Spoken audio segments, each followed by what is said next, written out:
أعوذ بالله من الشيطان الرجيم بسم الله الرحمن الرحيم الحمد لله نحمده ونستعينه ونستغفره ونؤمن به ونتوكل عليه ونعوذ بالله من شرور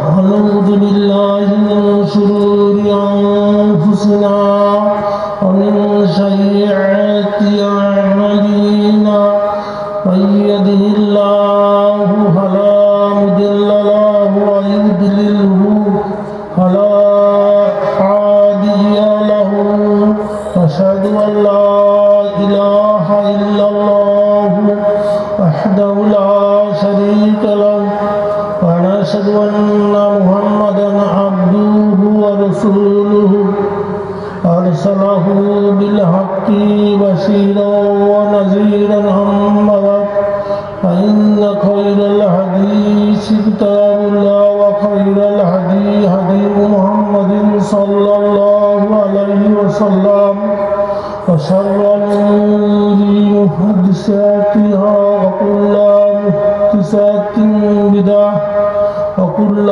بدعة ضلالة وكل ضلالة في النار أعوذ بالله من الشيطان الرجيم بسم الله الرحمن الرحيم ألف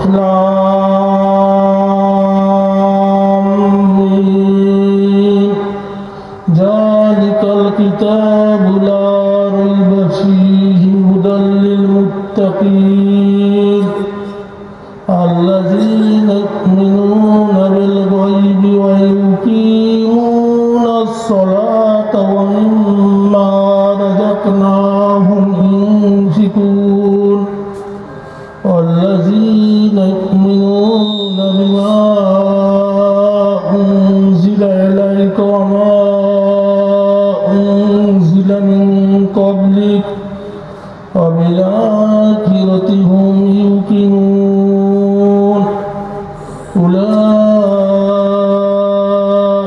على هدى من ربهم وأولئك هم المفلحون উপস্থিত হাজিরান আসসালামু আলাইকুম ওয়া রাহমাতুল্লাহি ওয়া বারাকাতুহু। আজকে আল্লাহ ডাক্তার মোহাম্মদ ইদ্রিস আলী সালাবিয়া মাদ্রাসা কর্তৃক আয়োজিত ইসলামী সম্মেলনের সভাপতি, উপস্থিত বিশেষ অতিথিবৃন্দ, ওলামা একরামবৃন্দ এবং সামনে উপবিষ্ট শ্রোতাবৃন্দ, আসসালামু আলাইকুম ওয়া রাহমাতুল্লাহি ওয়া বারাকাতুহু। আমাকে আজকে এই অনুষ্ঠানে প্রধান অতিথি হিসেবে আমন্ত্রণ জানানোর জন্য আমি অত্র ইসলামী সম্মেলনের আয়োজকবৃন্দকে আমার অন্তঃস্থল থেকে ধন্যবাদ জানাচ্ছি। আজকের এই অনুষ্ঠান ইসলামী সম্মেলনে প্রধান অতিথি হিসেবে আমাকে কিছু বলা উচিত, তাই বলতে হচ্ছে, কিন্তু আপনাদের সামনে আরও বড় বড় ওলামা ইকরাম আছেন, তাদের বক্তব্যই আপনাদের শোনার জন্য আগ্রহ বেশি।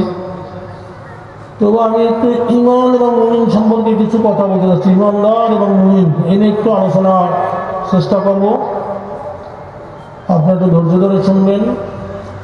আমি যে প্রথমে সূরা বাকারার 5টি আয়াত তেলাওয়াত করেছি, এই সূরা বাকারার 5টি আয়াত ঈমানদারদের জন্য বলা হয়েছে। আল্লাহ সুবহানাহু ওয়া তাআলা এখানে ঈমানদারকে উদ্দেশ্য করে এই 5টি আয়াত ওহী নাযিল করছেন। বলছেন আলিফ লাম মিম, এর কোনো অর্থ জানা নাই, কেউ বলতেও পারেন না, আল্লাহ সুবহানাহু ওয়া তাআলাই জানেন।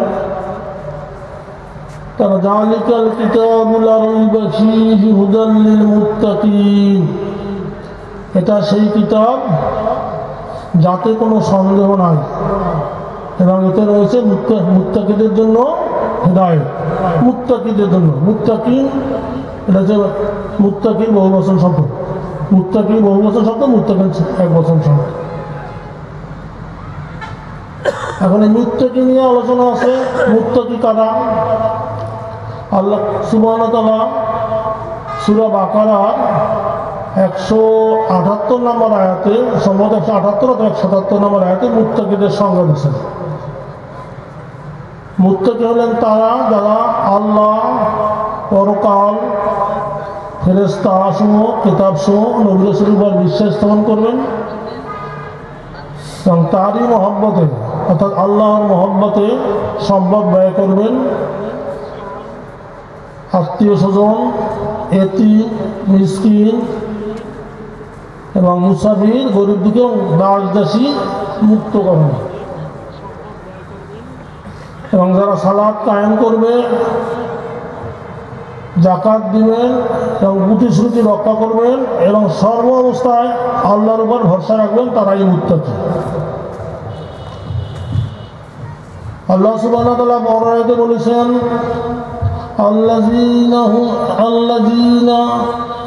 আল্লাযীনা ইউমিনুনা বিল গায়বি ওয়া ইউকিমুনাস সালাতা ওয়া মিম্মা রাযাকনাহুম ইউনফিকুন।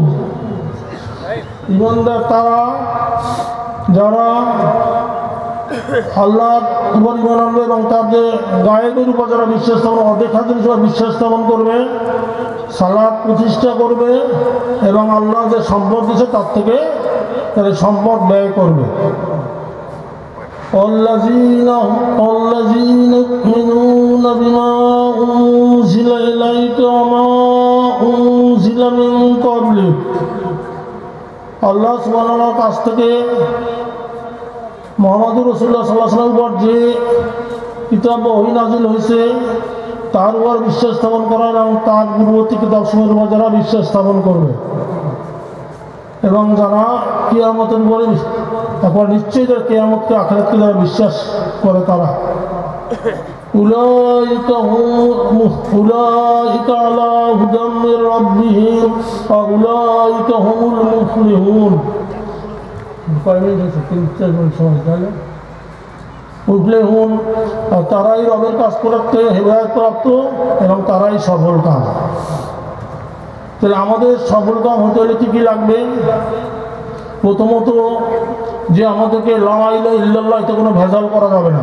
আমরা যদি জান্নাতে যেতে চাই তাহলে লা ইলাহা ইল্লাল্লাহ, নির্ভেজাল মুক্ত লা ইলাহা ইল্লাল্লাহর উপর প্রতিষ্ঠিত থাকতে হবে এবং এরপরে আমাদের লা ইলাহা ইল্লাল্লাহ পরে আমাদের আসতে সালাত কায়েম করতে হবে। কায়েম করার মানে প্রতিষ্ঠা করা বা কায়েম করা, এবং সেখানে সূরা আল মুমিনের মধ্যে বলা আছে যারা নামাজে বিনয়ী এবং নম্র এবং যারা নামাজে যত্নশীল তারাই সফল কাম। ফলে আমরা নামাজ করি, টুকাটুক নামাজ করি, উক্ত মতো নামাজ করি না, যথাযথভাবে নামাজ আদায় করি না, ফলে এগুলোর দিকে লক্ষ্য রাখতে হবে। এবং সবচেয়ে বড় কথা হলো হালাল উপার্জন ছাড়া কোনো ইবাদত আল্লাহর কাছে কবুল হবে না। তাহলে আমাদেরকে খেয়াল রাখতে হবে আমাদের উপার্জনটা যেন হালাল হয় এবং হালাল উপার্জন খেয়ে আমরা ইবাদত করব এবং আল্লাহর কাছে আমাদের ইবাদত গ্রহণযোগ্য হবে, তাহলে আমরা সফলতা হতে পারবো। আচ্ছা, আমাদের সম্মানিত ডক্টর মোহাম্মদ ইমাম হোসেন সাহেব, উনি উপস্থিত, আপনাদের সামনে এখন বক্তব্য রাখবেন। আমি আমার বক্তব্য শেষ করছি। আসসালামু আলাইকুম ওয়া রাহমাতুল্লাহি ওয়া বারাকাতুহু।